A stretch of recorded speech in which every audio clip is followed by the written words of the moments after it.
Restoration Millwork Skirtboard is used as a starting course for fiber cement siding when transitioning from lap siding to shingle siding and anywhere space is required below fiber cement siding, at horizontal roof-to-wall intersections, decks and patios, or at masonry siding transitions.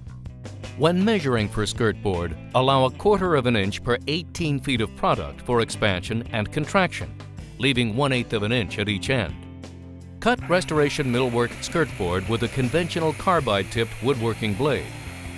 Do not use fine-tooth metal cutting blades. Use 30° to 45° scarf joints to minimize seams and allow expansion and contraction. Apply skirtboard over framing no greater than 16 inches on center. If framing members are greater than 16 inches on center, provide additional bracing for fastening. Make sure the skirtboard is level.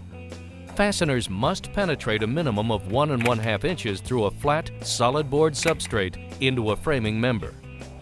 Fastener heads should be flush with the surface of the skirtboard, or slightly indented, and no closer than 3/4 inch from the end or edge of the board.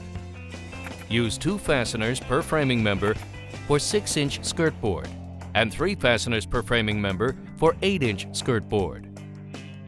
Glue scarf joints between the pieces to help control separation caused by expansion and contraction. Gluing the joints moves the expansion and contraction out to the ends. Be sure to fasten both sides of the joint. With the skirtboard in place, you're now ready to install the fiber cement siding. Begin by snapping a chalk line to mark the position for the first piece of fiber cement siding. Position the first course of lap siding so that the bottom edge hangs a minimum of 1/4 inch over the top of the skirtboard. Continue to install the fiber cement siding as directed. To transition from fiber cement lap siding to shapes siding, install the skirtboard so that it extends a minimum of 1/4 inch over the top of the lap siding. Next, install a siding starter course. Then, align the bottom edges of the shapes siding and the starter course. Position the first course of shapes siding so that the bottom edge hangs a minimum of 1/4 inch over the top of the skirtboard.